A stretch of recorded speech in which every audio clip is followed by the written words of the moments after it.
మోడీ మన సౌత్ రాష్ట్రాలకు అన్యాయం చేస్తున్నాడా?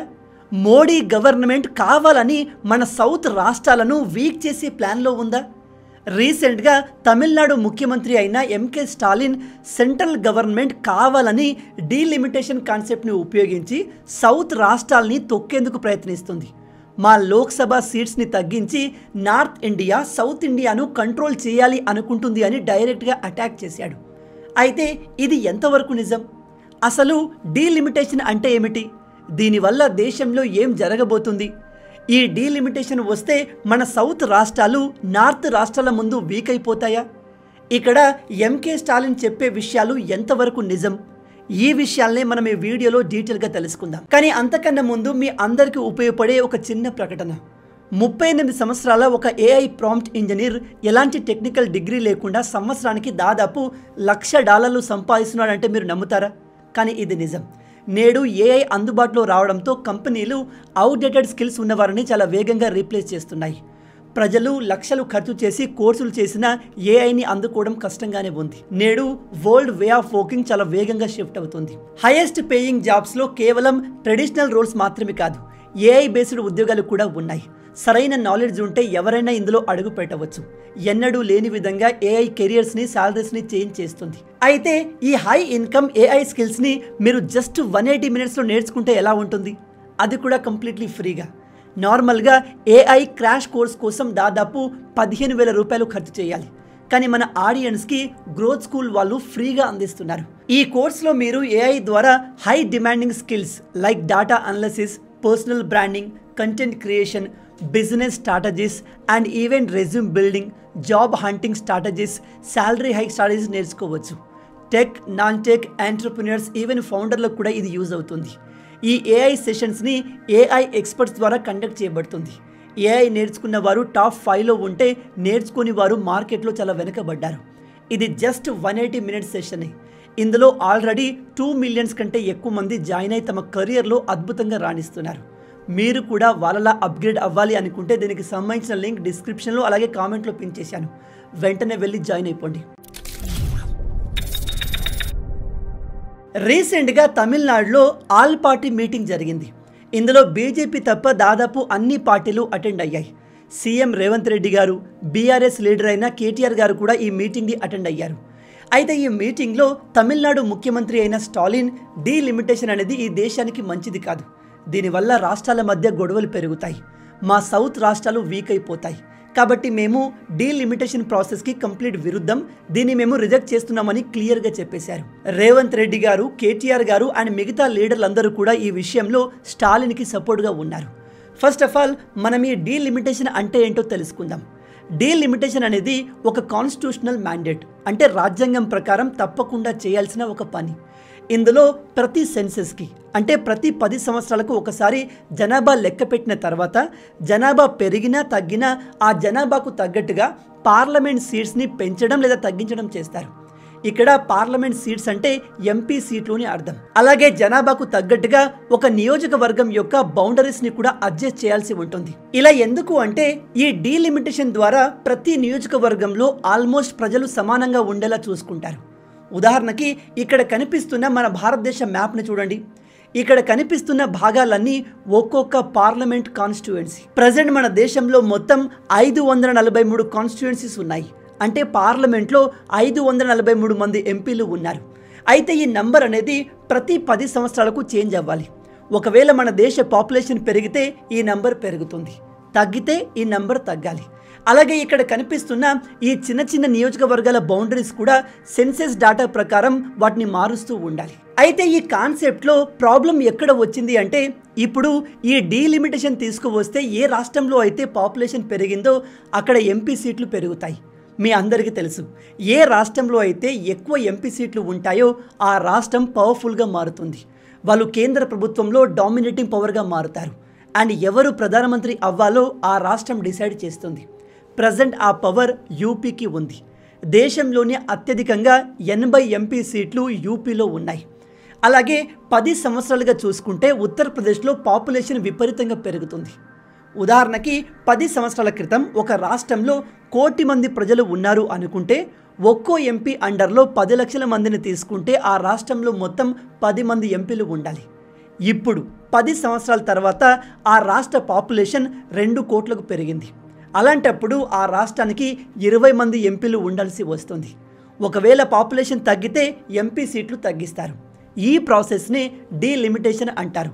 ఇదంతా కూడా ఆ రాష్ట్రంలో ఉన్న జనాభా పైన డిపెండ్ అయి ఉంటుంది. స్వాతంత్రం వచ్చినప్పటి నుంచి 1976 వరకు ఈ ప్రాసెస్ కంటిన్యూ అవుతూ వచ్చింది. ఇందులో ఎటువంటి మార్పు రాలేదు, ఎటువంటి ప్రాబ్లం రాలేదు.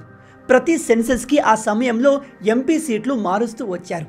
ఉదాహరణకి మీరు ఇక్కడ టేబుల్ చూసుకుంటే 1967లో ఉత్తరప్రదేశ్ రాష్ట్రానికి 85 ఎంపీ సీట్స్ ఉండేవి. 1976 వచ్చేసరికి కూడా సేమ్ సీట్స్ ఉన్నాయి. పాపులేషన్లో పెద్దగా మార్పు రాలేదు కాబట్టి సీట్లు మారలేదు. కానీ బీహార్ విషయానికి వస్తే 53గా ఉన్న సీట్లు 54 అయ్యాయి. రాజస్థాన్లో 23గా ఉన్న సీట్లు 25 అయ్యాయి. తమిళనాడులో 39 సీట్లు అలాగే ఉన్నాయి. కేరళలో ఉన్న 19 సీట్లు 20 అయ్యాయి. అయితే 1976 తర్వాత మన సౌత్ ఇండియా రాష్ట్రాలు ఈ డీలిమిటేషన్కి విరుద్ధంగా పోరాటం మొదలుపెట్టారు.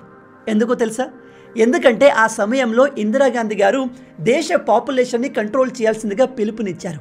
దానికి తగ్గట్టుగా మన సౌత్ ఇండియా రాష్ట్రాలు పక్కా ప్లానింగ్తో పాపులేషన్ని కంట్రోల్ చేసుకున్నాయి. కానీ నార్త్ ఇండియా రాష్ట్రాలు తమ పాపులేషన్ని కంట్రోల్ చేయలేకపోయాయి. ఎగ్జాక్ట్గా చెప్పాలంటే పాపులేషన్ కంట్రోల్ చేయడంలో నార్త్ ఇండియా రాష్ట్రాలు ఫెయిల్ అయిపోయాయి.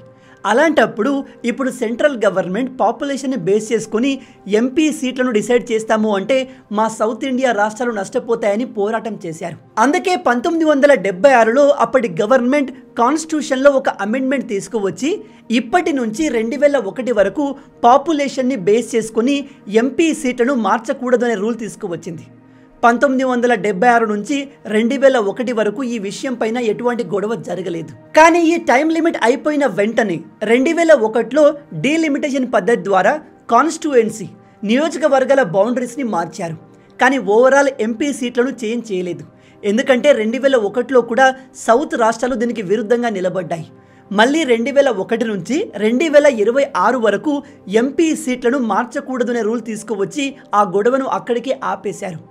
అయితే ఇప్పుడు మళ్ళీ ఈ గొడవ తెర మీదకి ఎందుకు వచ్చింది అంటే ప్రజెంట్ మనం 2025లో ఉన్నాం, 26 రాబోతుంది. కాబట్టి మళ్ళీ సెంట్రల్ గవర్నమెంట్ డీలిమిటేషన్ తీసుకువచ్చే అవకాశం ఉంది. పైగా ఇప్పుడు పవర్లో ఉంది మోస్ట్ పవర్ఫుల్ మోడీ గవర్నమెంట్. వీళ్ళు ఎవరికి భయపడకుండా బిల్స్ని పాస్ చేసుకుంటూ వస్తున్నారు.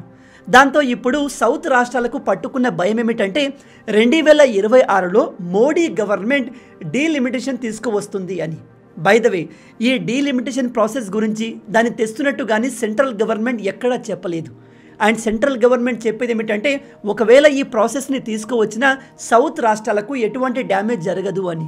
కానీ ఈసారి డీలిమిటేషన్ని 100% ఇంప్లిమెంట్ చేస్తే మా సౌత్ రాష్ట్రాల్లో ఎంపీ సీట్లు తగ్గుతాయి, మేము వీక్ అయిపోతాము, సౌత్ రాష్ట్రాలు నార్త్ రాష్ట్రాల చేతిలో కీలుబొమ్మలుగా మారుతాయి అని తమిళనాడు ముఖ్యమంత్రి స్టాలిన్ కేంద్ర ప్రభుత్వంపై డైరెక్ట్గా మోడీ పైన అటాక్ మొదలుపెట్టాడు. ఈ స్టాలిన్ గత కొన్ని రోజుల నుంచి తమిళనాడు ప్రజల్ని బీజేపీకి అగెన్స్ట్గా, సెంట్రల్ గవర్నమెంట్కి అగెన్స్ట్గా ఎలా రెచ్చగొట్టాలని ట్రై చేస్తున్నాడు. మొదట్లో వీళ్ళు లాంగ్వేజ్ వార్ మొదలుపెట్టారు. ఆ తర్వాత హిందీ పేరు చెప్పి నేషనల్ ఎడ్యుకేషన్ పాలసీని టార్గెట్ చేశారు. ఆ తర్వాత రాష్ట్ర బడ్జెట్ డాక్యుమెంట్స్ నుంచి రూపీ సింబల్ని తొలగించేశారు. ఇదంతా ఇతను చేయడానికి కారణం ఏంటో తెలుసా? నెక్స్ట్ ఇయర్ తమిళనాడులో అసెంబ్లీ ఎలక్షన్స్ రాబోతున్నాయి. స్టాలిన్ కారణాలు ఏమైనప్పటికీ సౌత్ లీడర్లు డీలిమిటేషన్కి భయపడడానికి ఒక మంచి రీజనే ఉంది. అదేంటంటే మీ అందరికీ తెలుసు, రీసెంట్గా భారత ప్రభుత్వం ఒక కొత్త పార్లమెంట్ బిల్డింగ్ని కట్టింది. ప్రజెంట్ మన దేశంలో ఉన్న మొత్తం ఎంపీల సంఖ్య 543. కానీ కొత్త పార్లమెంట్లో ఉన్న ఎంపీ చైర్ల సంఖ్య 888. అంటే సెంట్రల్ గవర్నమెంట్కి ఎంపీల సంఖ్యను పెంచాలి అనే ఆలోచన ఉంది. ఓవరాల్గా చూసుకుంటే దేశ పరంగా ఎంపీ స్థానాలు పెంచడం దేశ హితం కిందికి వస్తుంది. కానీ ఇక్కడ ఎంపీ స్థానాలు పెరిగితే ఎవరికి నష్టం, ఎవరికి లాభం అనే విషయం పైన గొడవ మొదలైంది. ప్రజెంట్ సౌత్ రాష్ట్రాలు చాలా క్లియర్గా చెప్పేది ఒకటి, మేము మా జనాభాని కంట్రోల్ చేసుకున్నాం, మేము జనాభాని కంట్రోల్ చేసుకుని అభివృద్ధి వైపు పరుగులు పెడుతున్నాం. కానీ నార్త్ ఇండియా రాష్ట్రాల్లో పరిస్థితి ఇలా లేదు. అక్కడ పేదరికం ఇప్పటికీ ఉంది, జనాభా విపరీతంగా పెరుగుతుంది. అక్కడి ప్రభుత్వాలు జనాభాని కంట్రోల్ చేయడంలో ఫెయిల్ అయ్యాయి, మేము సక్సెస్ అయ్యాం. అలాంటప్పుడు మీరు డీలిమిటేషన్ అనే కాన్సెప్ట్ని తీసుకువచ్చి ఇప్పుడు జనాభా ప్రాతిపదికన ఎంపీ సీట్లు అలాట్ చేస్తాము అంటే మా సౌత్ రాష్ట్రాలకు అన్యాయం జరుగుతుంది. ఎందుకంటే మీ అందరికీ తెలుసు, ఏ రాష్ట్రానికి ఎంపీ సీట్లు ఎక్కువగా ఉంటాయో సెంట్రల్లో పవర్ ఫామ్ చేసే పార్టీలకు ఆ రాష్ట్రం కీలకంగా మారుతుంది. ఏ రాష్ట్రంలో అయితే ఎంపీ సీట్లు ఎక్కువగా ఉంటాయో ఆ రాష్ట్రం కేంద్రానికి, కేంద్రంలో పవర్లో ఉన్న పార్టీకి ఇంపార్టెంట్గా మారుతుంది. ఆ ఇంపార్టెన్స్ సౌత్ స్టేట్స్కి లేనప్పుడు మా రాష్ట్రాల్ని కేంద్ర ప్రభుత్వం ఇగ్నోర్ చేస్తుంది. దాన్ని మేము సహించలేము అంటూ వీళ్ళు డీలిమిటేషన్ని రిజెక్ట్ చేస్తున్నారు. ఉదాహరణకి బీహార్ అండ్ ఉత్తరప్రదేశ్ రాష్ట్రాల్లో ప్రజలు ఎలా ఉంటారో మీకు తెలుసు. అక్కడ పాపులేషన్ విపరీతంగా పెరిగింది. ప్రజెంట్ ఉత్తరప్రదేశ్లో 80 సీట్లు ఉన్నాయి. జనాభాను బేస్ చేసుకుని ఎంపీ సీట్లు కేటాయిస్తే ప్రజెంట్ లెక్క ప్రకారం కేవలం ఉత్తరప్రదేశ్కే 200 ఎంపీ సీట్లు పెరుగుతాయి. బీహార్కి 60 నుంచి 70 సీట్లు వస్తాయి. కానీ తమిళనాడు విషయానికి వస్తే కేవలం 10 సీట్లు పెరుగుతాయి. తమిళనాడుకు ప్రజెంట్ సెంట్రల్లో ఉన్న ఇంపార్టెన్స్ ఉండాలి అంటే మినిమం 22 సీట్లు పెరగాలి. కానీ ఆ రాష్ట్రంలో పాపులేషన్ అంతగా పెరగలేదు. కాబట్టి ఆ ఇంపార్టెన్స్ని తమిళనాడు కోల్పోతుంది. అందుకే ఈ స్టాలిన్, కేంద్ర ప్రభుత్వం అండ్ మోడీ మా తమిళనాడును తొక్కేయడానికి ట్రై చేస్తున్నారు అని చెప్తున్నాడు. అందుకే మీరు గమనించండి, రీసెంట్గా మన ఆంధ్రప్రదేశ్ ముఖ్యమంత్రి అయిన చంద్రబాబు నాయుడు గారు ప్రజలతో ఇంటరాక్ట్ అయినప్పుడు మీటింగ్స్లో ప్రజల్ని ఎక్కువ మంది పిల్లల్ని కనండి, జనాభాను పెంచండి అని చెప్తున్నారు. ఈ మాటలు విని కొంతమంది జర్నలిస్టులు చంద్రబాబు నాయుడు గారిని తప్పుగా అర్థం చేసుకుని నెగటివ్గా న్యూస్ రాస్తున్నారు. కానీ అతను ఎక్కువ మంది పిల్లల్ని కనండి అని ఊరికే చెప్పట్లేదు. రాబోయే డీలిమిటేషన్ని దృష్టిలో పెట్టుకొని ఆ మాట చెప్తున్నారు. ఎందుకంటే రాబోయే 10 సంవత్సరాల్లో ఆంధ్రప్రదేశ్ పాపులేషన్ పెరిగితే రాష్ట్రంలోని ఎంపీ స్థానాలు పెరుగుతాయి. ఎంపీ స్థానాలు పెరిగితే సెంట్రల్లో ఆ రాష్ట్రం పవర్ఫుల్గా మారుతుంది.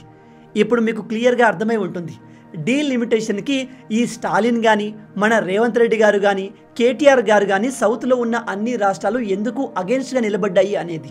ఇప్పుడు మనం డీలిమిటేషన్ని మన దేశంలో ఇంప్లిమెంట్ చేస్తే ఎన్ని ఎంపీ స్థానాలు పెరుగుతాయి, సెంట్రల్లో ఎలాంటి మార్పులు జరుగుతాయో తెలుసుకుందాం. 1977 డేటా ప్రకారం ప్రతి ఎంపీ అండర్లో దాదాపు 10,10,000 మంది ప్రజలు ఉండాలి. అయితే ఈ లెక్క ప్రకారం ప్రజెంట్ ఉన్న జనాభాను మనం డివైడ్ చేస్తే దేశం మొత్తంలో దాదాపు 1400 ఎంపీలు అవసరమవుతారు. ప్రజెంట్ దేశంలో ఉన్న 140 కోట్ల మంది జనాభాకు 1400 మంది ఎంపీలు అవసరం. మీరు ఇక్కడ టేబుల్లో చూడండి, ప్రజెంట్ 543గా ఉన్న ఎంపీ సీట్లు 1397 అవుతాయి. యూపీ ఎంపీ సీట్లు 250, బీహార్లో 169, రాజస్థాన్లో 83, తమిళనాడులో 76, కేరళలో 36 ఎంపీ సీట్లు అవుతాయి.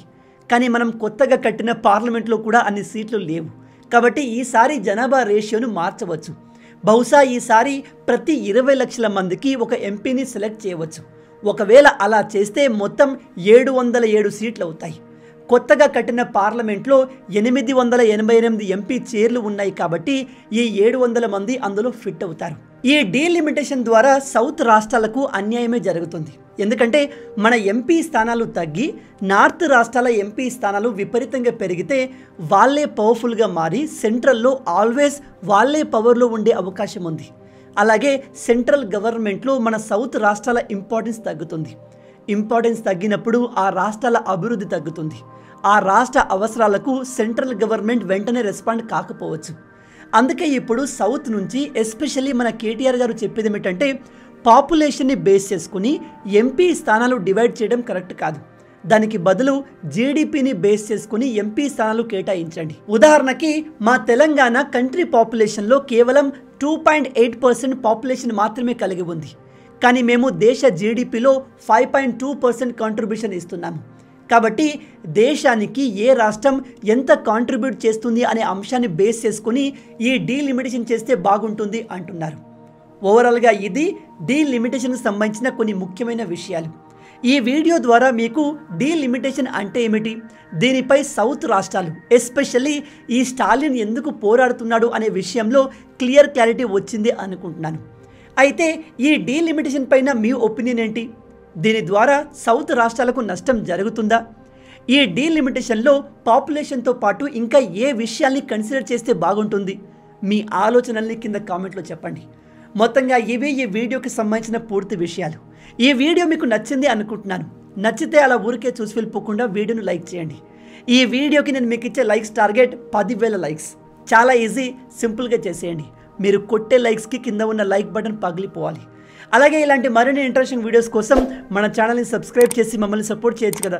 ఇది మీకు కంప్లీట్లీ ఫ్రీ, కానీ మీరు చేసే ప్రతి ఒక్క లైక్ అండ్ సబ్స్క్రిప్షన్ మాకు మరిన్ని వీడియోస్ చేయడానికి ఒక మోటివేషన్లా ఉంటుంది. కాబట్టి వీడియోని లైక్ చేసి ఛానల్ని సబ్స్క్రైబ్ చేయడం మర్చిపోవద్దు. రాబోయే వీడియోలో ఇంకో ఇంట్రెస్టింగ్ టాపిక్తో మళ్ళీ కలుద్దాం. అంటిల్ దెన్, జై హింద్.